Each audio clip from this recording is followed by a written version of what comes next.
This is Travis Wayne Goodsell. I was having my dream before REM sleep, and then an insistent knocking came at my door, and turns out Darlene was giving up her sugar. We hadn't even gotten to Easter yet, and she's already handing over the sugar she got. It's too much for her DNA.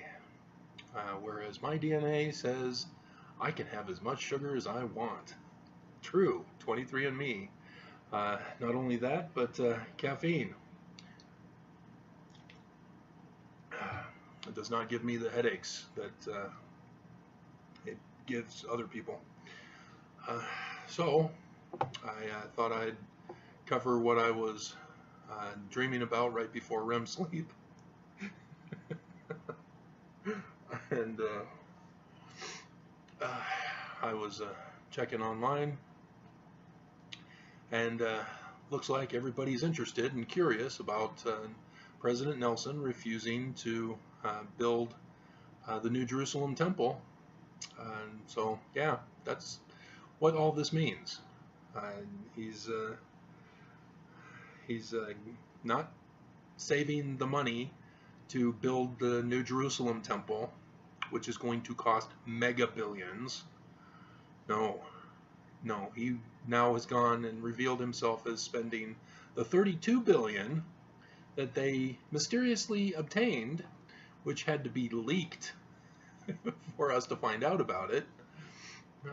And it's going for the restoration of the Salt Lake Temple, which Brigham Young specifically built so that it would last through the millennium.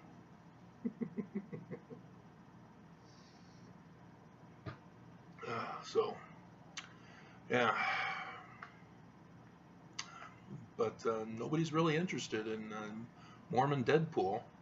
It's just a minute, and nobody's interested in that. I guess nobody understands, because they're like, isn't that the Marvel superhero? That's an evil show, and as Mormons, we're not allowed to watch R-rated movies because we don't know how to interpret English. God. All right, so, oh yeah, and I think the other one got people's attention because the title shouldn't have got your attention. LDS Mormon Consequences of Unsound Church Apologies? Huh? What? So I'm pretty sure it's because of the thumbnail I put on it. I saw that and I had to have it. I had to put it up there. And if you don't know, Monson had Alzheimer's. They wouldn't tell you, but I have connections who had connections at the hospital where he was a patient, and it was leaked that he had Alzheimer's as well as diabetes. So, yeah, my grandmother had Alzheimer's, so I know exactly what goes on throughout all the stages of Alzheimer's. From the beginning, where I was living with my grandmother and my new wife and our new little girl, and right to the end, where she was in my parents' house, and man, so yeah, this, even though it's intended as a critical meme,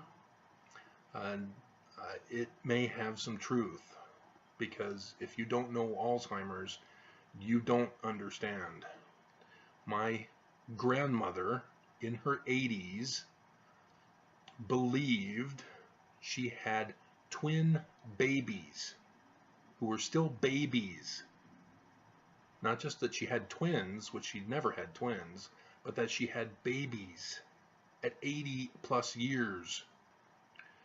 And she was wandering around the house looking for the babies, and ended up in the street finally collapsed because she couldn't walk any further when my mom came home and found her in the middle of the street looking for her babies.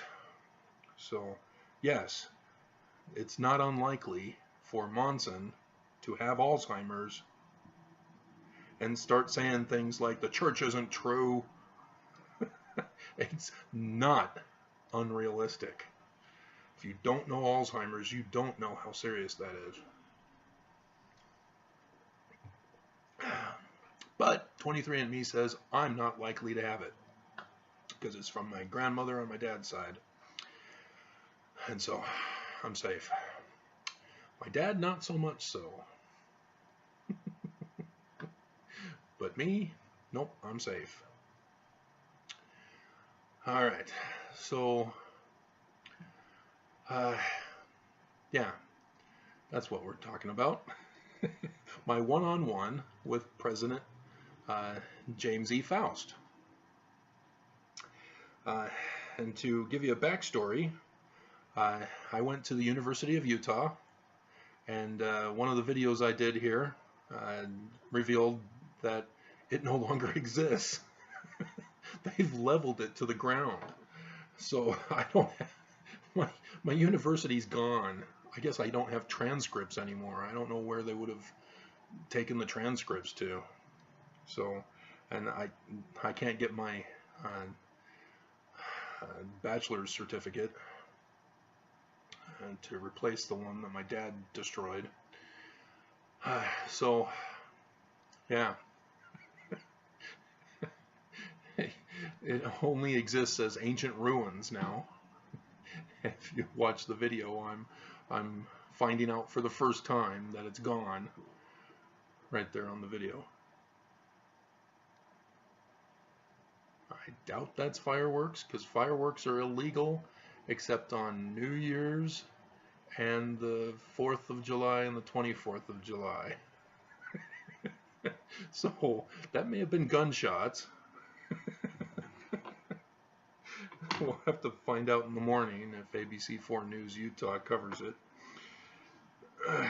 All right, so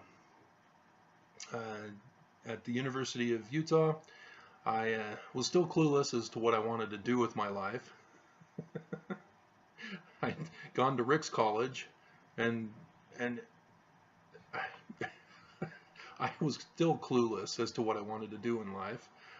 In high school, they gave us the career aptitude tests so that we can find out what we're good at and what we'd be interested in, and everything came up below average. So nothing, not even janitor. So I was clueless going into Rick's College, and then Rick's College didn't help me with anything specific. I took a whole bunch of classes that I was interested in: interior design, architectural design, astronomy, weather and climate, but nothing was really sticking as a career field for me. They didn't really have degrees in any of those. And so I'm going up to the University of Lethbridge. Everybody's saying, oh yeah, a higher degree will get you better jobs. No.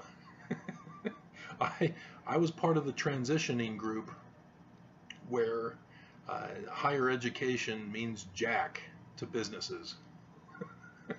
Businesses don't want to pay the money for a person with a bachelor's degree or a master's degree, and so they've somehow got away with law in paying people according to the job. And so there's now high underemployment in this nation because of that transitioning period, and that's what I went through. Was my dad's generation. Yeah, you get a job, you get a bachelor's, and you can, be promoted to CEO. And my dad was. He was a CFO, corporate finance officer, and all sorts of other CO titles through his career until recently when he moved to Utah, when, no, he was now too old. And so he had to settle for working in the mail room at Rhodes Bakery until he finally retired eventually. I have no idea. They chose to lie to have me arrested and removed from society for 6 years of my life so that they can get rid of all my property. And so at the University of Lethbridge, I was taking certain fields. I thought, okay, well, let's check out teaching.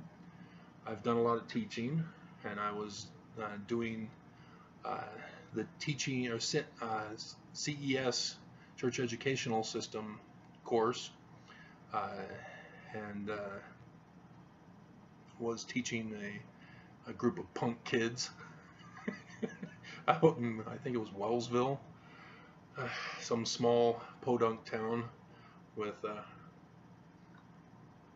100 families maybe, and of course they all had teenagers that were in class, and so yeah, I was a substitute there because they chased out the original teacher and all the other previous substitutes, which I should also mention the generational changes. See, my generation of high school brats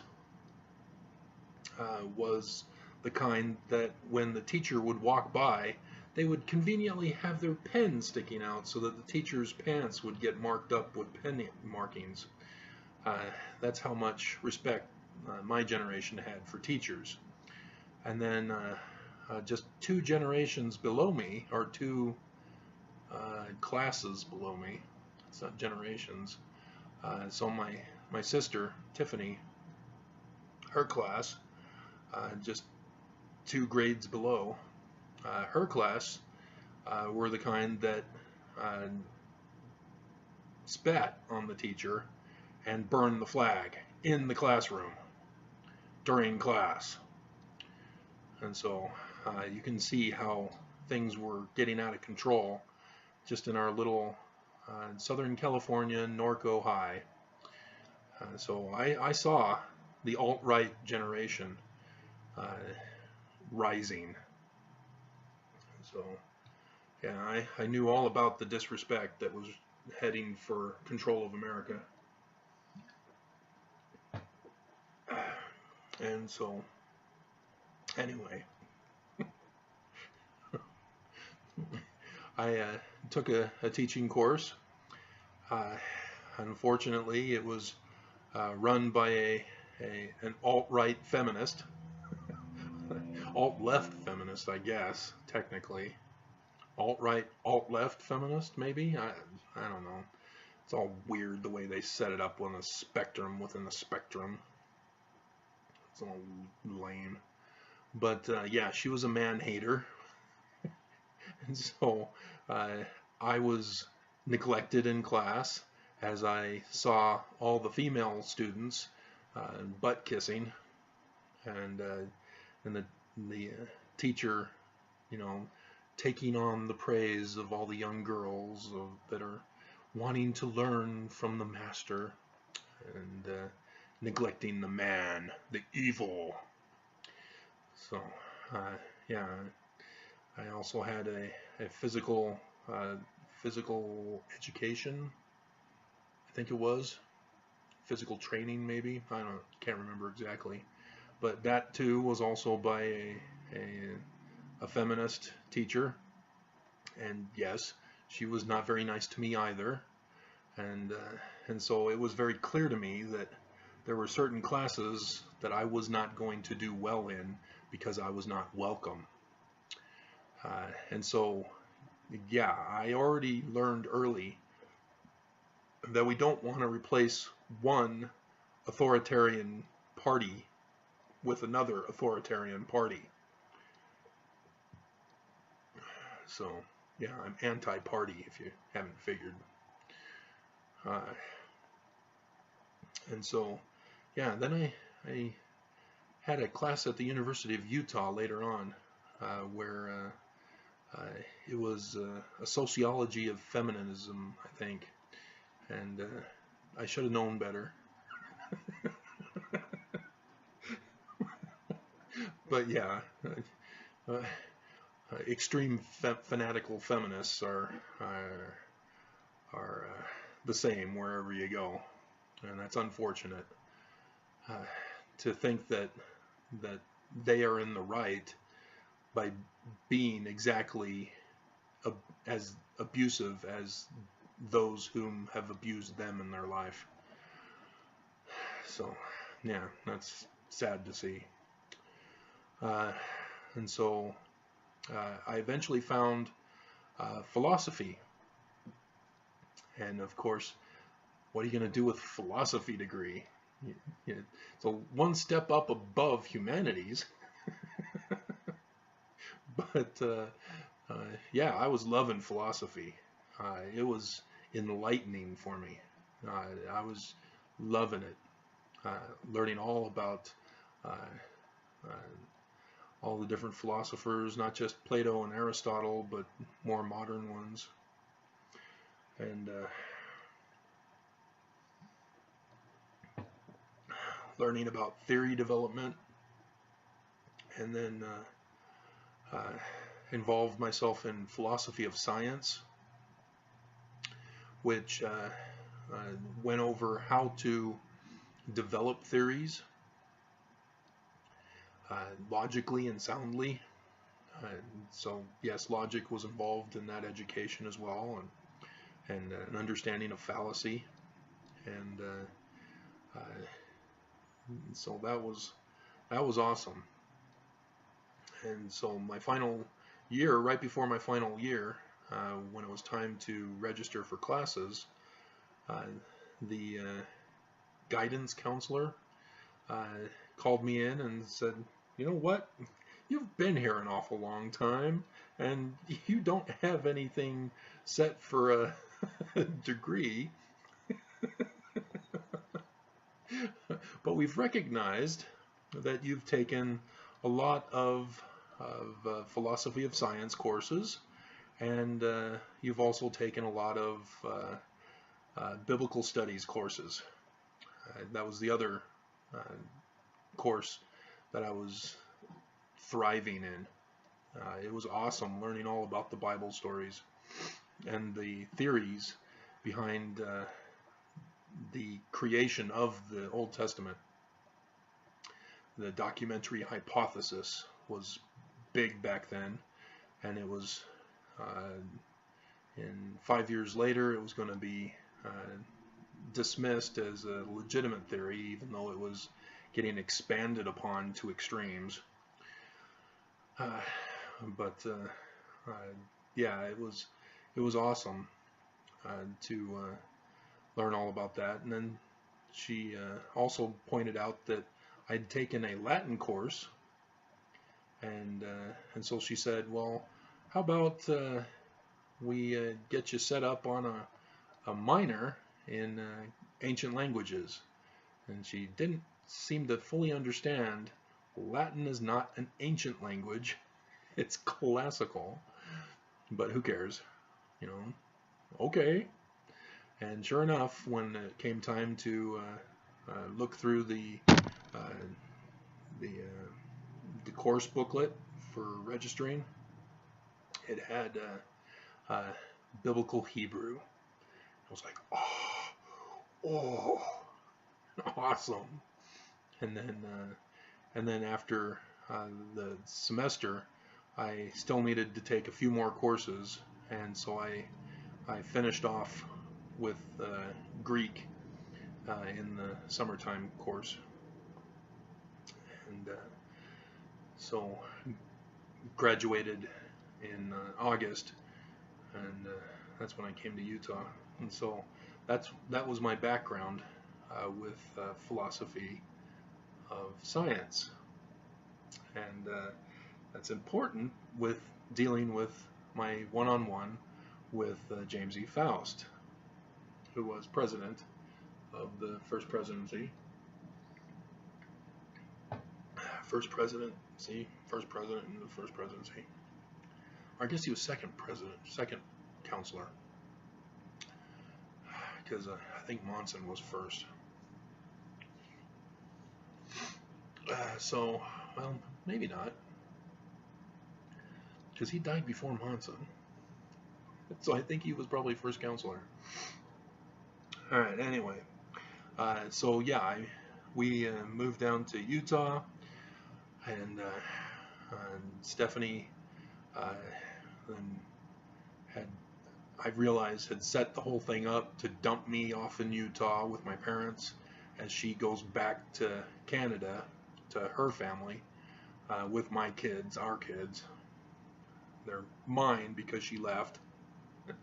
So she abandoning me is also abandoning the kids.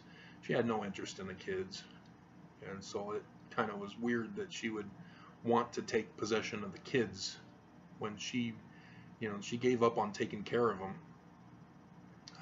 I was doing all the taking care of. I'd come home from school because she ordered me to. She didn't want me going to institute anymore, and so I had to go straight home, and the kids would come running to the door, "Daddy, Daddy, oh," and give me a big, tight hug, and just minutes, and I couldn't move because the kids were clinging so tightly to my legs, and so I realized they were being neglected at home, and Stephanie decided that she was going to get dressed up and go out and not come home until later and later, when she realized I was staying up waiting for her to come home. And so, yeah, she came home late enough to the point where it was worthless trying to wait up for her anymore. And the kids gave up sooner than I did. And so, yeah, that was a broken marriage that she caused. And so, anyway, that ruined me financially. And when you're ruined financially in a minimum wage job working for the church, that sort of ruins you, and you're forced to stay in your parents' basement with parents who are already hating you, blaming you for helping your wife abandon you and take the kids up to Canada away from you. So yeah, that's alt-right, white supremacist, hardcore Mormon parents. Just completely in another realm of thought that's just full of hatred, full of authoritarianism, and full of their own law rather than equality under a constitutional law. And so yeah, I know all about what we're going through right now under Trump. I've seen it here in Utah. I've seen it with my parents. So I was well educated on the danger of our rising generation, and from my parents as well. But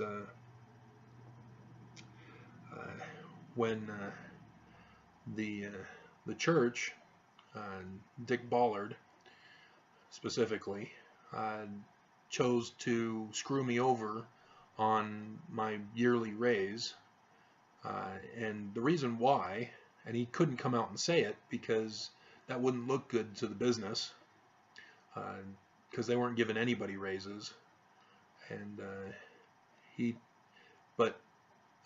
Dick brought me in for the performance review to tell me that he's not going to give me a raise, which was because of 9/11, and that hurt the church financially, and so the church wasn't giving raises to anybody in 2002.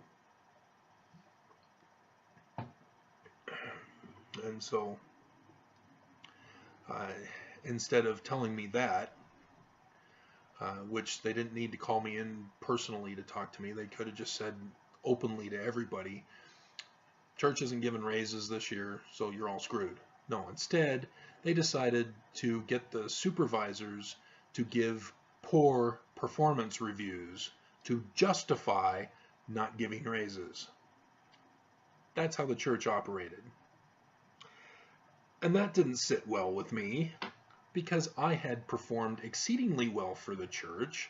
I had been the one who redesigned the Beehive warehouse and had done exactly what the church was hoping somebody would figure out, because they couldn't figure it out. And so here I come, I figure it out, and everybody's shocked and amazed. Oh, this works perfectly for what we intended to do. And so despite my excellent performance, and even I was working on the manual for how to be a return specialist, and yet he's trying to claim that my performance was poor and that I wasn't going to get a raise because of my poor performance. And so I said, screw you, you're lying. And that didn't sit well with him, and he then flew out of the room screaming, I want him fired, I don't want him working for me anymore, get him out of here, ah! And so I just, gave him a weird look, and then walked back to my cubicle and gathered my stuff. And the other co-workers were saying, what happened? What's going on? I'm going home.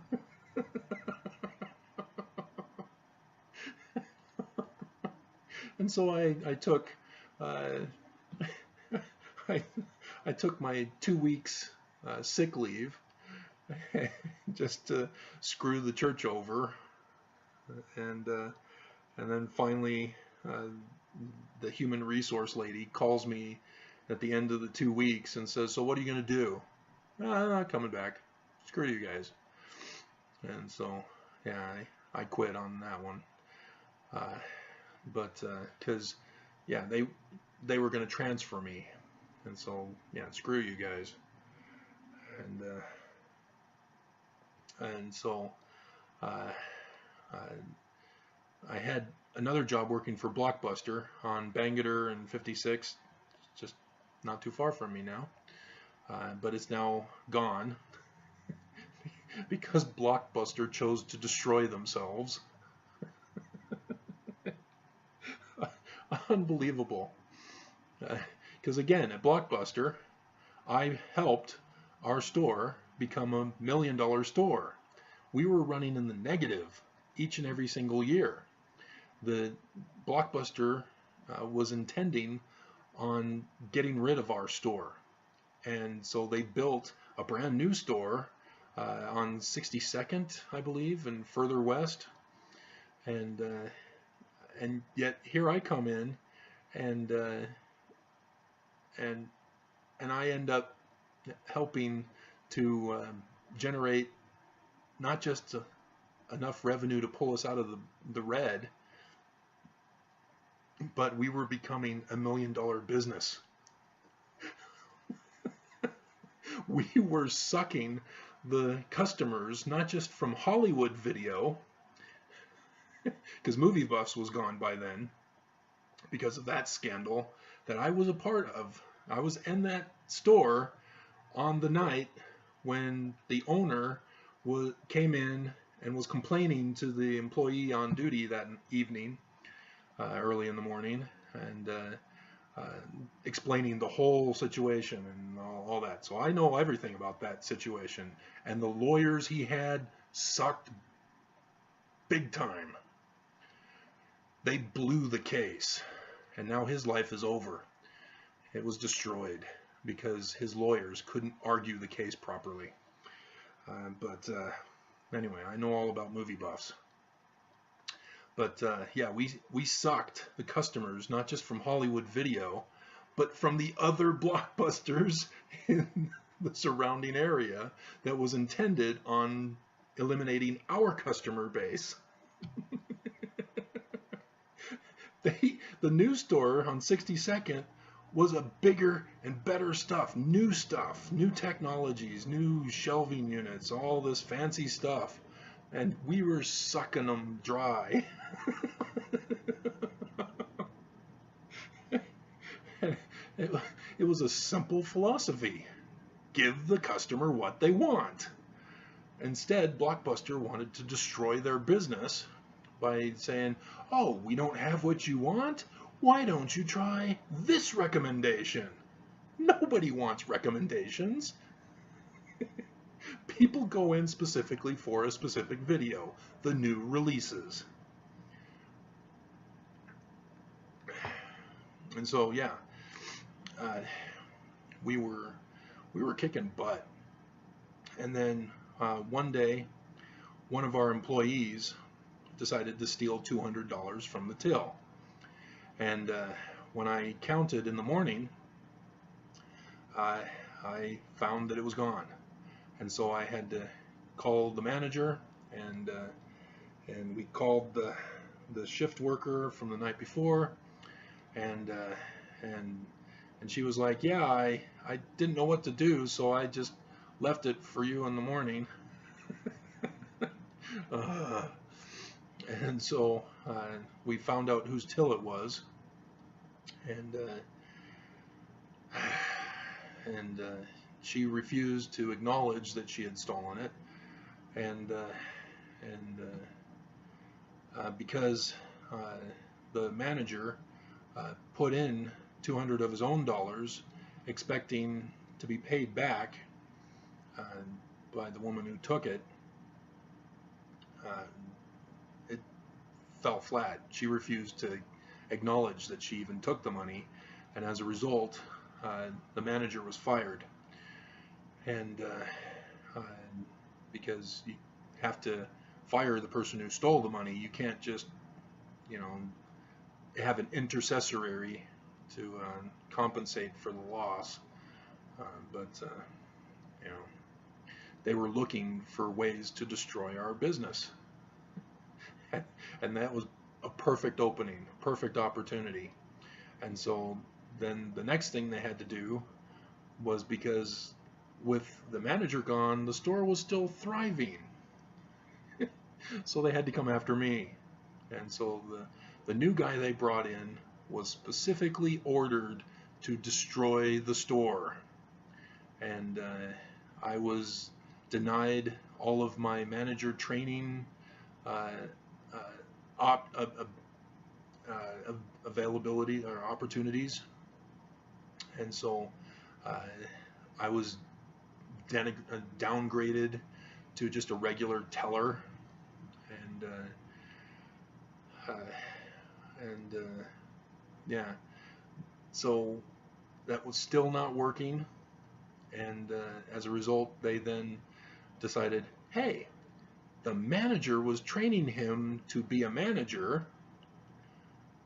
He has his signatures on some of the shipments and processing them into the system. So that's what they fired me for. And so, a simple little thing like that I was given permission by the manager, but because the manager was no longer working, they used that slight little technicality, because the manager was no longer there, to justify firing me finally. And then after me, then yeah, it all fell to and it's gone. It's now a Czech City or something like that now. So yeah, they succeeded. But Blockbuster got busted at the top CEO position, where one of the guys stole a whole bunch of money. I think it was the same guy who came and visited us as we were kicking butt, because it got corporate attention, and he came out to our store to see what was going on. How is it? How are you guys doing this? How are you? Huh? We give the customers what they want. We don't tell them what they want.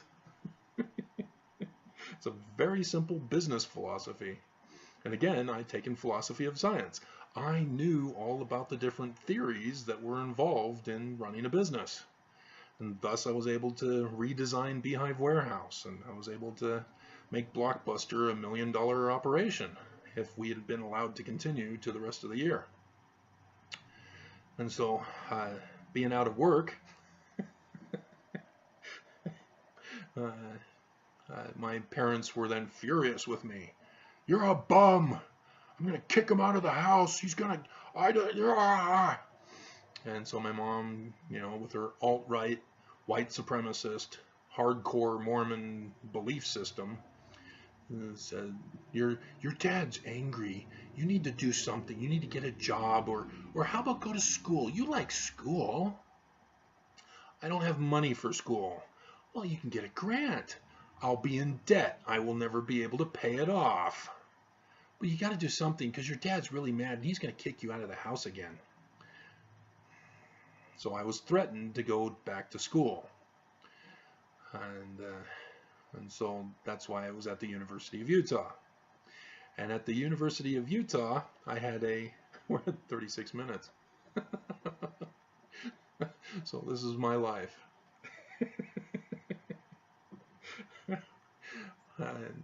So at the University of Utah, I thought, oh, they have a Hebrew degree. And so I'll go into Hebrew and get a degree in Hebrew then. Wouldn't that be nice? And I'd taken the first year of Hebrew during the summertime, which the teacher discouraged me from doing in the first place, but I still did it anyway. And it was a little difficult because I was having to deal with my parents' threats and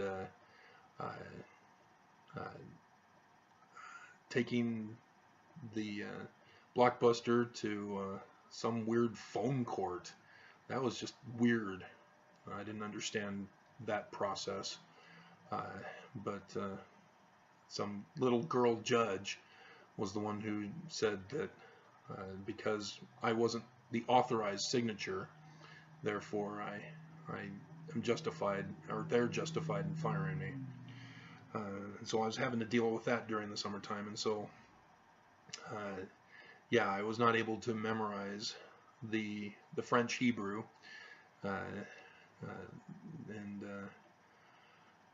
and so got a B rather than an A,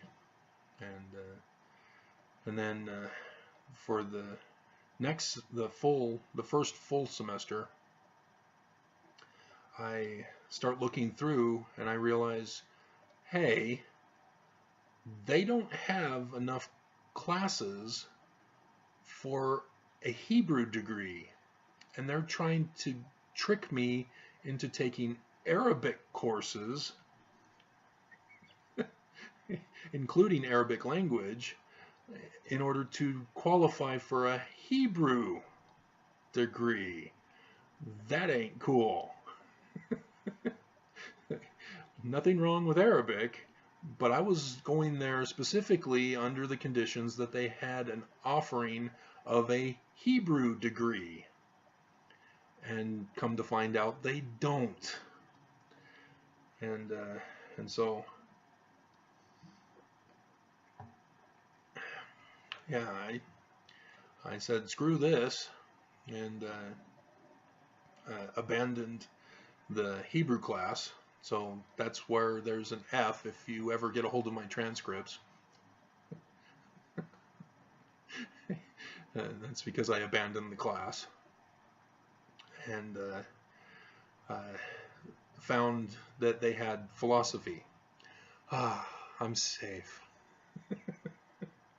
And so I went into philosophy again, and soon found out they don't have enough courses in philosophy either. And so I ended up going to Eva Vasilevska in anthropology of the Middle East with a specific focus on Egyptology. But in the philosophy, there was a philosophy of religion. I thought, oh, easy class, I already know all the answers. Sure enough, they gave out the textbook that I had up in the University of Lethbridge, and it was going to be awesome. I thought, I could be the star pupil who knew all the answers, and then I got in there. It was one of their big auditoriums. It wasn't one of their small classes, and I come to find out, and I think he was a Christian, not Mormon, but he may have been Mormon thinking he was Christian. That's a possibility.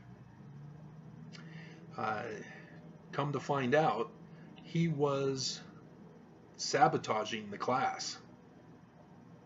He had a philosophy chat group, I guess through Facebook or some online thing. I had no clue, but he was running the class in an underground chat room outside of class, and the teacher didn't realize that that was a bad thing. He thought, oh great, they're talking about philosophy outside of class, that's wonderful. No, it was purposely designed to sabotage the course curriculum, because if you don't know, religion is an unsound argument. It can't withstand sound scrutiny. It's built upon fallacy, and that's where I was able to identify that Mormonism is different than Christianity, and nobody has ever done a philosophy of Mormonism, and so I'm the first one to have done philosophy of Mormonism, along with my decipherment of Paleo-Hebrew and my decipherment of the Egyptian petroglyphs, and the recognition that the Egyptian documents with the various levels of translation in the petroglyphs are in the Bible, and that's how the Bible was arranged. Not just the Old Testament stories in Genesis, but the Gospel as well. And so I was on the forefront of all that at the same time that others were cropping up. D.M. Murdoch and what was his name? Was it Amon? I can't remember his name. I'd have to go check the books real quick. It's right there, so hold on. I'll pause and come back with his name. And then the other one was Gary Greenberg with his 101 Myths of the Bible. Ahmed Osman. And so Ahmed Osman and Gary Greenberg are not very good with footnoting. So you have to have a background understanding of the subject matter in order to go, oh yeah, okay, that comes from that source that they're not referencing. And so the Christian who did that article against Gary Greenberg's 101 Myths of the Bible was completely dead wrong. And then there's another guy who wrote the Bible, which was a dismissal of the traditional Christian viewpoint, and somebody did a counter book on that book and used the Christian viewpoint. You can't argue from a Christian viewpoint into science, but that's what was going on that I realized in the mid-2000s, was that Christians were starting to infiltrate science fields in order to destroy the scientific processes and procedures in theory development. and they were trying to promote unsound theory in order to perpetuate their God above science. And yeah, I'm sorry, Christians, you can't do that. That's unsound. You know, it's just like with Mormons. You watch me tear apart Mormonism, but I'm sorry, that doesn't make Christianity right either. You have to be sound. And so that's what I was witnessing with this punk kid in the philosophy of religion course. And it became evident within a couple of classes into the course, where he was debating the teacher using his Christian understandings of the arguments, and saying he was trying to enforce Christianity and trying to pressure the teacher against the rules and processes of philosophy, of scientific theory. And he refused to get it. The textbook we had was to demonstrate that for every argument that the Christian author, because it was a debate between the two guys in the book, can't remember, and I couldn't find it when I was looking in the piles, but God, or an atheist and a Christian debate on God or something like that. I can't remember. But he was using the Christians' arguments and trying to force it to be true. He was not understanding the atheist argument, counter arguments, to show that the Christian was unsound in his argument. Because once you identify a fallacy or an error in the premises that lead to a conclusion, the conclusion is wrong, and you have to discard the conclusion. You can't keep beating a dead horse. And that's what this punk Christian was doing in class. And he may have been a Mormon Christian. But he was doing an underground group to get a mob to go up against the teacher, and he succeeded. He dominated, as you know, he was claiming that his Christian views were being persecuted because the teacher was arguing against Christianity and beliefs of Christianity. And the teacher was not smart enough, like my University of Lethbridge teacher, to be able to handle it.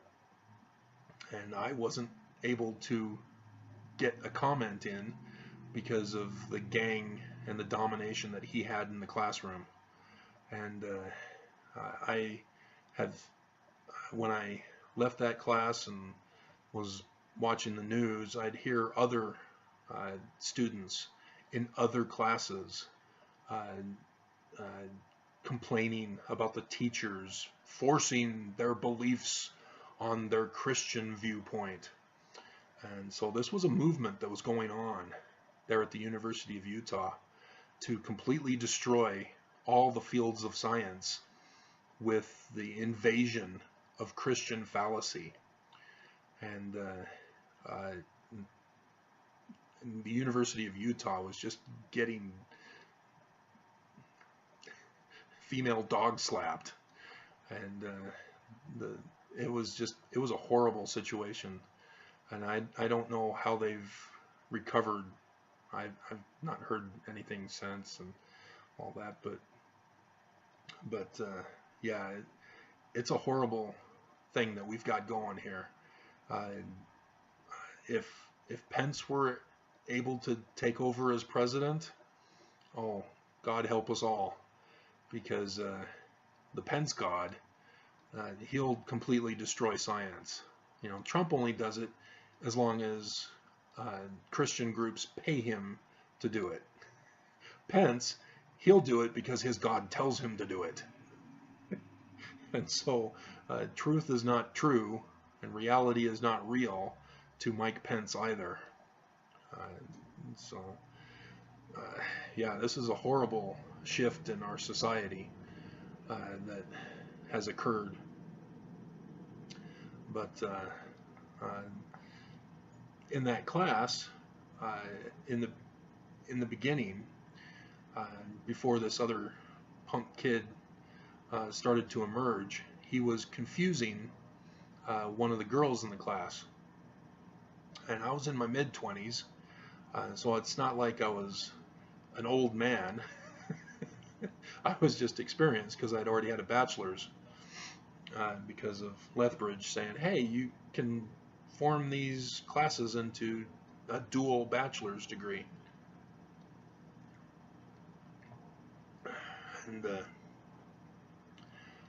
And so she was, you know, probably 17 or 18. And so that's what, 7 years younger. But I was already starting to recognize, hey, she's younger than I am. So, but now I can't tell anymore. I don't even recognize that I'm 50. And so it's difficult to identify other women who are 50 as being 50. Anyway, she was confused because this Christian boy was not making any sense, and she didn't understand the teacher either, because the teacher wasn't able to explain it to shut down this punk kid. And we just happened to be writing tracks at the same time in the same area, and so we sat down together as we studied. I think it was for a quiz that day, and she was hoping to study because she hadn't studied, and was doing a cram session, and was glad that she saw me that day and was hoping that I could help her cram. And so yeah, when somebody asks me about something I'm passionate about, I just go off. I was like, oh, and then this is awesome, and then this is the way, and this is that, and I was just nonstop. I didn't realize that I was now dominating and still confusing to her, because I was just, it was like all exciting and enlightening, and I was learning from myself, and just going and going and going, and more people started coming in the further north we were going, and then this old man comes in from the crowd of people, overhearing me, because I guess I was a little loud, and he then interrupts me and starts saying, oh, philosophy, oh, that's awesome, and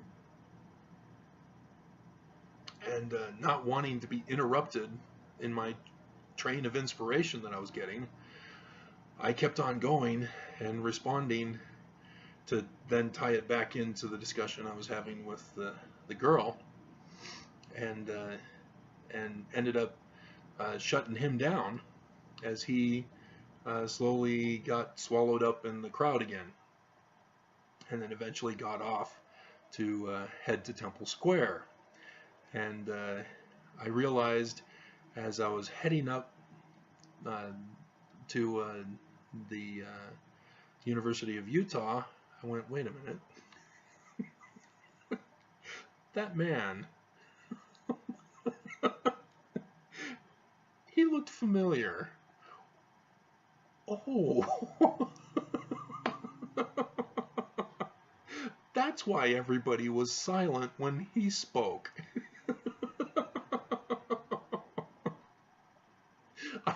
I had shut down and confounded uh, President James E. Faust on that tracks train that morning, talking about philosophy and how Christianity wasn't true.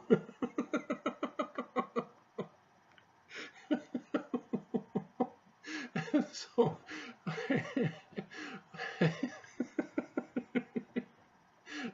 and if you're wondering, the girl, she, when we got off tracks, she found other females from the class and immediately left me to go to them.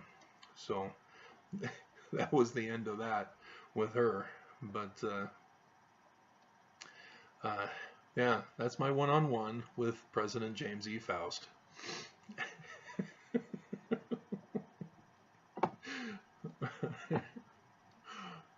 And so and so yeah, when conference came around, I paid close attention, and I am still kind of upset that the church edited out his last talk, in which he had said directly to the apostles, he addressed them directly and said, you guys need to follow the president of the church. They took that out. It's gone now. You cannot find it. And so unless somebody else had videotaped that talk directly from the TV here in Utah, it's gone. And so Elder Pullman was preserved. Somebody had obtained that, and so that's now on YouTube.